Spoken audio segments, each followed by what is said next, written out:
Bonjour et bienvenue sur l'Espace Proactif. Martin avec vous pour cette nouvelle capsule vidéo. Bienvenue.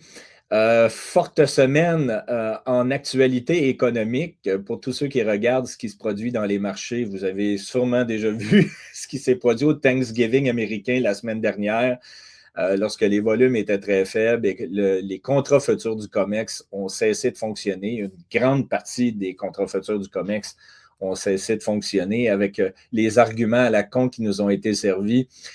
Écoutez, je vais quand même passer à travers ces informations-là rapidement ce matin, alors qu'il y en a quelques-uns qui n'ont pas l'occasion de suivre les informations, mais on va aller un peu plus en détail avec une excellente réponse que j'ai trouvée des conditions et de tout ce qui s'est produit, alors qu'aujourd'hui, on a une idée un peu plus claire du déroulement des événements. Et encore, tout ça va mettre en lumière la quantité de manipulation, à quel point même les entités gouvernementales de réglementation des marchés sont de connivence pour protéger le système institutionnel et les banques. Et on va regarder ça. Maintenant, pendant que tout ça se produit, on ne veut pas perdre de vue non plus ce qui se produit du côté du Japon. On en a parlé dans les dernières semaines. On est redémarré sur un système d'impression monétaire. Le Japon, qui est un des pays les plus endettés versus son produit intérieur brut. Et pourquoi c'est important?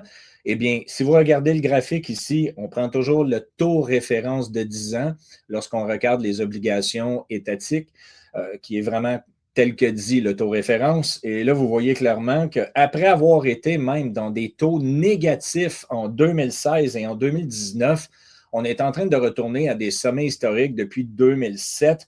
Et pourquoi ça a un impact important? Bien, comprenez que dans les années 2019, exemple, lorsque les taux étaient négatifs, vous avez énormément d'institutions financières et de banques qui achetaient des obligations japonaises à des taux négatifs, les revendaient, exemple, en obligations américaines pour faire le spread entre les deux et gagner évidemment un revenu sur l'écart entre les deux devises. Donc, il y a eu une forte accumulation des obligations sur des périodes de 10 ans ou de 20 ans ou de 30 ans, qu'importe, parce que les taux explosent dans la majorité des produits actuellement qui sont émis par la Banque centrale japonaise.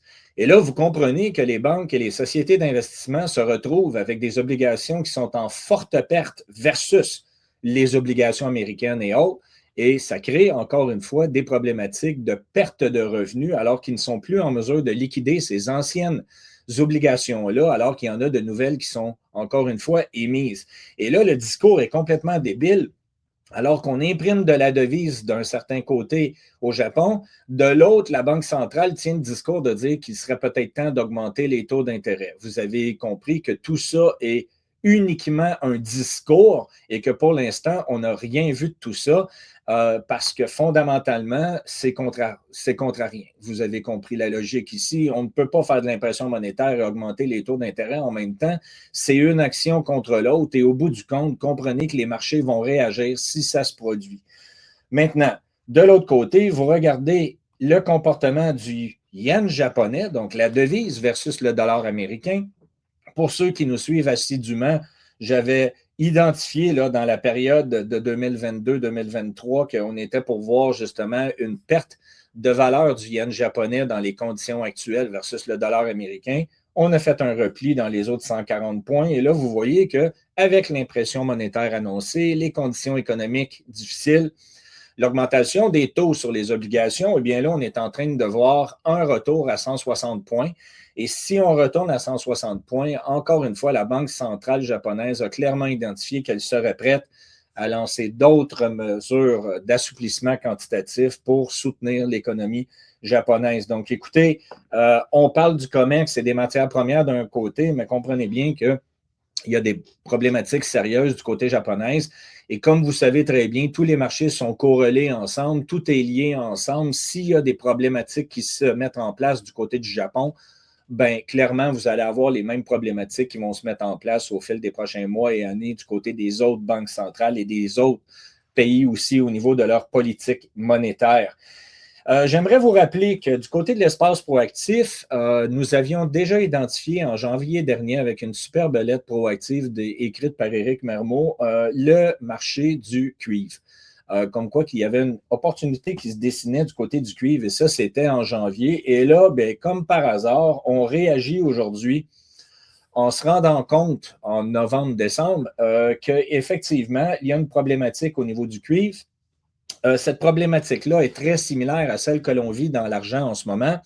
Les marchés ont maintenu artificiellement le prix du cuivre trop bas pendant une très longue période. Et là, on est en train de vivre une différence entre la demande qui continue d'augmenter du côté du cuivre versus, évidemment, la disponibilité du cuivre. Donc, ce qui fait exploser le prix à la hausse. Et là, on est en train de voir un breakout qui se met en place. Et comprenez bien que ce n'est que le début, avec toutes les politiques qui sont mises en place dans les différents pays, redémarrer de l'exploration, tenter de redémarrer des nouvelles mines, c'est pratiquement impossible, alors que les délais au niveau juridique, au niveau des mises en place de réglementation, les politiques au niveau des pays sont de plus en plus difficiles. Eh bien, il y a un énorme délai de temps entre la capacité de relancer, d'autant plus que les prix doivent être alléchants pour que les sociétés minières redémarrent de l'exploration et continuent d'investir au-delà des gisements déjà existants. Donc, pas de surprise de ce côté-là. On est en train de voir l'index des commodités qui, après avoir eu une correction, est en train de reprendre un mouvement haussier.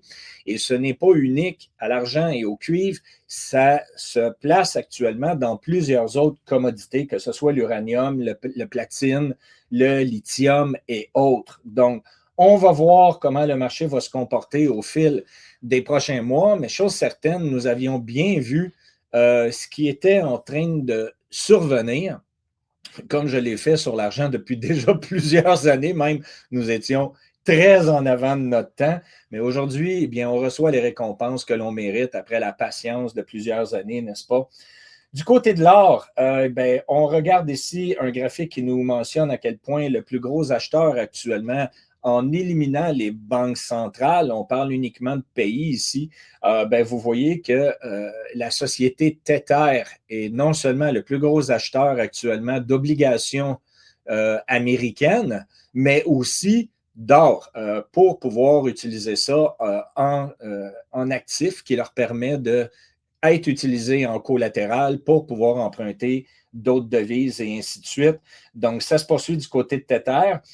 Maintenant, avant de couvrir ce qui s'est produit du côté de l'argent, rapidement, on est déjà en phase de voir un système d'impression monétaire se mettre en place et de deux côtés en même temps. Et là, je parle des États-Unis ici. Donc, il faut faire la distinction entre la Banque centrale américaine et le secrétaire du Trésor. OK? Le secrétaire du Trésor, c'est l'entité gouvernementale américaine qui gère les activités économiques du gouvernement américain. La Banque centrale, elle écoute les besoins du secrétaire du Trésor et elle va émettre des obligations d'État pour permettre au secrétaire du Trésor de continuer de payer les factures, augmenter les dépenses et continuer d'opérer le pays. Okay? Donc, vous faites la distinction entre les deux opérations ici. Et là, ce qu'on est en train de voir en même temps, eh bien, d'un côté, vous avez maintenant le secrétaire du Trésor américain qui rachète sa propre dette qu'elle a émise. Donc, comprenez bien ici qu'on utilise une carte de crédit pour acheter des obligations. Et bien sûr que ces obligations-là avaient été achetées à partir d'une carte de crédit. Donc, vous comprenez le principe ici de repousser le problème à plus tard, où tout ce qu'on est en train de faire, c'est qu'on tente avec notre carte de crédit, avec notre marge de crédit, d'acheter évidemment et de remettre à plus tard le problème qu'on a créé au départ avec la carte de crédit en question. Donc, on est en train de voir justement là, le désespoir du côté du secrétaire américain. On a eu un rachat ici de 12,5 milliards. Le lendemain, il y a eu un autre 2 milliards de plus qui a été ajouté. Et là, on ne compte plus la quantité de rachat d'obligations qui a été mise en place du côté du secrétaire américain depuis la dernière semaine. En même temps, vous avez la Banque centrale qui, elle, utilise encore une fois sa capacité de prêter de la liquidité à court terme au circuit bancaire qui est en besoin de liquidité en ce moment, en elle aussi rachetant de l'ancienne dette. Donc, vous avez la Banque centrale qui rachète de l'ancienne dette, vous avez le secrétaire du Trésor américain qui rachète de l'ancienne dette aussi, et tout ce qu'on est en train de faire, c'est de repousser le problème. Okay? Et vous allez voir, vous allez faire le lien dans quelques instants avec ce qu'on a vu du côté du COMEX la semaine dernière. Et si vous vous souvenez, dans ma dernière vidéo, ou peut-être il y a 2 vidéos passées, je vous avais mentionné, j'ai la forte conviction que l'argent va être la commodité, en fait, qui va faire effondrer, imploser, appelez-le comme vous le désirez, le système financier tel qu'on le connaît en ce moment. Et ce qui s'est produit la semaine dernière me donne encore plus raison. Ça ne veut pas dire que c'est le cas, mais tous les signes sont dans cette direction-là. Lorsqu'on a vu le COMEX là, cesser de fonctionner. Et regardez ce qu'on est en train de voir ici. Donc, si on ajuste le prix de l'argent versus le Consumer Price Index, qu'on appelle le produit intérieur brut ici aux États-Unis, ben, vous voyez clairement qu'on est en position où on est en train de briser une ligne de tendance baissière importante. Et dans ces conditions-là, non seulement on doit avoir le prix qui doit poursuivre sa hausse du côté de l'argent, et en plus de tout ça, bien, vous allez avoir une augmentation de l'intérêt dans les sociétés minières. On vous a déjà tout dit ça depuis les dernières semaines. J'espère que vous en profitez pour vous abonner à nos services parce que c'est la bonne période pour pouvoir choisir un bon secteur d'intérêt, particulièrement du côté minier, de déterminer les bonnes sociétés qui vont surperformer dans les conditions à venir. Donc, encore une fois, ce n'est jamais une certitude, pas de conseil financier ici, vous êtes 100% responsable de vos décisions, mais c'est les infolettes et les produits que nous mettons à votre disposition pour vous aider, pour vous soutenir, en fait, justement, dans votre pouvoir décisionnel. Et avant de regarder le titre ici, tiens, je vais vous montrer ça ici. On est en train de voir encore une fois une implosion de la quantité de matières physiques disponibles sur le marché asiatique. Donc, non seulement on a eu des problématiques du côté de Londres, non seulement on a des problématiques du côté de New York, mais on est en train clairement de voir aussi qu'il y a une problématique au niveau des quantités de matières physiques disponibles et l'accumulation se poursuit à l'heure où on se parle. Donc, comprenez bien que le problème est inévitable. Mathématiquement, c'est une certitude. Au fil des prochains mois, il n'y aura plus d'argent physique disponible pour le secteur industriel et probablement pour les investisseurs qui désirent en acheter aussi. Maintenant, ça ne veut pas dire que tout cela va cesser de fonctionner demain matin, mais c'est inévitable. La demande se poursuit et tristement, il n'y a pas de réserve pour pouvoir compenser. Alors, autre petit point intéressant, comme vous le savez, 2 des pays qui sont les plus actifs pour acheter de la matière physique en ce moment, bien, vous avez la Chine, vous le savez, bien, en général les pays du BRICS, n'est-ce pas? Et vous avez l'Inde qui confirme encore une fois qu'ils ont mis une nouvelle règle en place pour pouvoir permettre aux individus, aux Indiens, d'utiliser leur argent physique en collatéral pour accéder à des prêts bancaires. Donc, vous comprenez qu'encore une fois, c'est intéressant pour les Indiens de pouvoir accumuler de la matière physique d'une façon ou d'une autre. S'ils ont besoin d'un prêt, ils vont pouvoir mettre en collatéraux leur matière qu'ils possèdent. Donc, vous avez des pays qui sont hyper actifs en ce moment de ce côté-là, alors que le discours en Europe, c'est la guerre contre la Russie. Hein? Et de l'autre côté, ben, vous avez aussi du côté nord-américain les gens qui sont complètement endormis et continuent de croire au dollar canadien, au dollar américain et tout ce qui va avec. Maintenant, j'ai fait, grâce à Grok, une petite... Attendez un instant, on va mettre ça un peu plus évident pour vos yeux. Une petite traduction qui était très claire de ce qui représente en fait l'idée que je me suis faite depuis la dernière semaine de ce qui s'est produit du côté du COMEX. Et tout ça a été bien verbalisé par une personne qui est sur Twitter du nom de Bullionaire Bob, qui a fait un excellent travail à ce niveau-là. Donc, voici en résumé ce qui s'est produit jeudi dernier. Et je vais commenter en même temps de la lecture, si vous le permettez. Donc, le poste affirme que le COMEX a évité un défaut sur les contrats à terme argent grâce à un règlement en espèces secret de 65 millions de dollars effectué le jour du Thanksgiving 2025. Donc, on veut se rappeler qu'au moment où tout cela s'est produit, ces journées fériées aux États-Unis, il y a très, très, très peu de mouvements dans les marchés boursiers, très peu de liquidités, très peu de transactions.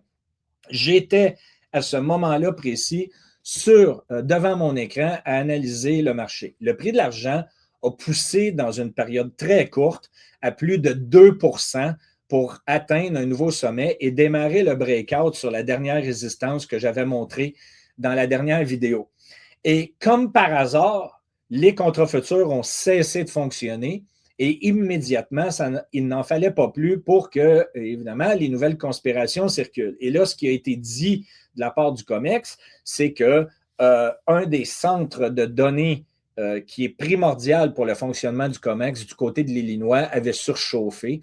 Encore une fois, une région qui est totalement risible. Vous comprenez qu'à ce niveau-là, vous avez des systèmes de backup qui sont à 2-3 couches d'épaisseur pour être certain que ça ne se produit pas. On parle de marchés internationaux économiques ici. Et en plus de tout ça, ben, on parle d'une surchauffe dans les systèmes.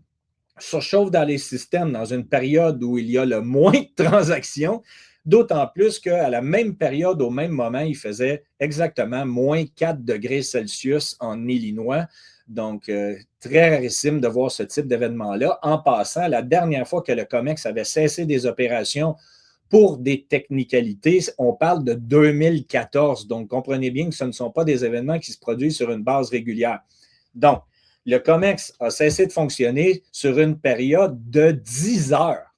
Et comme par hasard, ça s'est produit et le COMEX a réouvert le 15 minutes avant la réouverture des marchés standards le lendemain, vendredi matin, aux États-Unis. Et en même temps, la Fed annonçait à travers son système repo qu'elle venait de prêter et d'injecter 25 milliards de liquidités à des banques qui en ont fait la demande overnight, dans le courant de la nuit. Donc, on commence à mettre les pièces du casse-tête ensemble, n'est-ce pas? Donc, les contrats de décembre ont été reportés sur mars. Qu'est-ce que ça signifie en fait? C'est que les contrats futurs dans l'argent comme dans l'or sont des termes de 3 mois. Si vous vous souvenez, lors de la dernière vidéo, donc, vous avez la capacité, lorsqu'on arrive à l'expiration du contrat papier, de demander la livraison physique ou vous pouvez tout simplement repousser et de transformer votre contrat décembre en contrat mars. Et là, ce qui devient évident ici, c'est qu'il y a eu un trader, une institution quelconque, un milliardaire quelconque qui a été identifié, mais on n'a pas de certitude de cela, qui aurait déposé une position énorme dans les contrats papiers, ce qui a fait fortement augmenter le prix très rapidement vu le manque de liquidité dans le marché et qui a exigé une livraison immédiate. Et c'est ce qui a fait qu'on a coupé le fil des données tout simplement du côté COMEX. Pourquoi? Parce qu'on n'est pas en mesure de livrer la quantité de millions d'onces physiques qui ont été demandées sur le moment à cette période-là. Donc, immédiatement, il y a eu un contact qui a été fait entre des sociétés institutionnelles qui étaient exposées au risque, probablement l'acheteur en question ou la société institutionnelle acheteur et le COMEX pour déterminer, OK, est-ce qu'on est en mesure de négocier une position qui va faire qu'au lieu de recevoir le physique maintenant, seriez-vous prêt si on négocie sous les couvertures une entente pour vous permettre de renouveler en fait vos contrats futurs de décembre en mars. Donc, vous comprenez, encore une fois, on repousse le problème à plus tard. Et voici ce qui s'est fait. Donc, après l'émission de 36 millions d'onces en avis de livraison, dans le même temps, JP Morgan a déplacé 13,4 millions d'onces de la catégorie enregistrée vers des voûtes inéligibles. Donc, non livrables. Comprenez bien ici que JP Morgan, comme plusieurs autres entités bancaires, sont en train de préserver l'argent qu'ils ont et ne le mettent plus disponible. Donc, eux-mêmes sont dans une position où ils ne veulent plus livrer la matière qui est demandée par les détenteurs de contrats futurs papier qui, aujourd'hui, commencent potentiellement à comprendre qu'ils ne recevront jamais l'argent physique. Okay? Donc, c'est ce qui est important. Ces éléments sont corroborés par un volume d'échange for physical qu'on appelle le EFP en anglais, nul, et l'analyse de Bullion Bubble. Le prix de l'argent a atteint un record historique à 56,86 l'once fin novembre 2025, soit une hausse de 94 % sur l'année, portée par la désignation de l'argent comme minerai critique aux États-Unis, une demande industrielle très forte et des stocks du COMEX extrêmement bas. une interruption de cotation de 10 heures le 25 novembre en plein week-end férié du Thanksgiving a aggravé les tensions de liquidité. Cette intervention a mis fin à la backwardation. Donc, souvenez-vous, lorsque la livraison, le prix de livraison immédiat est plus élevé que le contrat futur. Et dans le futur, ben, vous devez payer des frais de voûte, des frais de stockage, vous devez payer des coûts de transport et tout ce qui va avec. Donc, normalement, dans une position qu'on appelle contango, c'est-à-dire le prix futur devrait être plus cher que le prix immédiat, eh bien, on est retourné dans des positions normales où le prix des contrats futurs a augmenté versus le prix de la demande physique sur le moment qu'on appelle le prix spot. Et provoquer un bond de l'intérêt ouvert sur l'échéance de marche, reportant ainsi la pression physique. Cependant, elle accroît le risque d'un squeeze encore plus violent en mars 2026. C'est la logique, alors que les voûtes mondiales continuent de se vider rapidement. Donc, on a repoussé le problème à plus tard. Il y aura probablement d'autres négociations qui seront faites au fil des prochaines transitions vers Mars. Pourquoi? Parce qu'il n'y a plus de matière à livrer physique. Et là, vous avez encore une fois environ 250 fois le nombre de papiers qui circulent versus la quantité d'onces disponible. Donc, c'est le jeu de la chaise musicale. Vous avez des centaines de personnes qui vont se battre pour avoir l'once qui reste de dispo lorsque la musique cesse. Et c'est ce qu'on est en train de voir. Et quelques petites informations aussi que je peux ajouter. La négociation qui a eu lieu, eh bien, s'est effectuée sous les radars avec des conditions de non-divulgation et il a été négocié, semble-t-il, encore une fois, un prix surexposé de 1,77 l'once. Donc, l'acheteur en question a accepté de repousser en fait son contrat ou ses contrats vers mars en échange d'une surprime payable en dollars américains immédiatement. Parce que les banques se réservent le droit, si la matière n'est pas disponible, de livrer le contrat en dollars US. Et vous avez compris qu'à terme, lorsque les gens veulent l'argent physique, c'est qu'ils ne veulent plus être remboursés en dollars US. Donc, tout ça est mis en lumière. Encore des semaines excitantes. Et comprenez bien qu'actuellement, si on regarde le comportement du marché pour compléter la vidéo d'aujourd'hui, ce que nous sommes en train de voir actuellement, encore une fois, est absolument extraordinaire, alors que le combat de tous les instants actuellement, c'est d'empêcher le prix de l'argent physique à dépasser le taux psychologique de 60 $. Et ce matin même, on est allé toucher les 60 $ et dès qu'on a touché les 60 $, les algorithmes ont embarqué en vitesse accélérée et là, correction qui s'est poursuivie du côté de l'argent. On a vu exactement la même chose se produire du côté de l'or. Si je prends une charte, mettons, sur 10 minutes, vous allez voir à quel point, regardez bien ça, du côté de l'or, la correction qu'on a vue en temps réel, OK? Donc, encore une fois, les algorithmes, c'est encore plus vrai si je regarde sur les contrats futurs de l'argent. Regardez, on est allé tester les 59,90 et immédiatement, vous avez eu une survente de contrats futurs pour corriger le prix à la baisse. Et c'est les méthodes qui sont utilisées déjà depuis plusieurs années, on le sait. Et en même temps, ben, vous avez eu en même temps une méga correction qui se produit du côté de Bitcoin aussi, qui est surexposé à des niveaux de levier et de collatéraux. Ne perdez pas de vue que tout ça est manipulé de toutes pièces. Les banques et les institutions, grâce à la Fed et au secrétaire du Trésor américain, ont accès à des quantités d'impressions monétaires illimitées, de dollars illimités.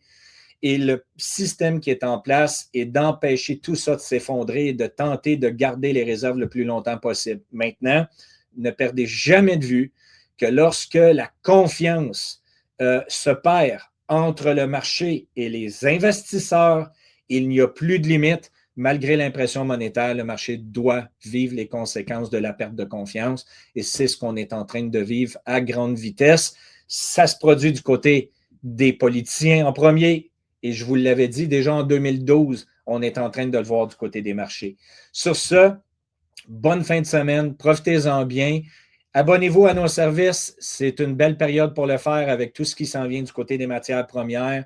Il y a des très beaux gains qui vont se faire ici et on va espérer, bien sûr, qu'il n'y aura pas un cataclysme financier d'ici la période estivale, la période de Noël, pardon, la période festive de Noël. Passez un bon week-end. À bientôt, tout le monde. Merci d'être des nôtres. Un like, partagez, toujours apprécié. À bientôt.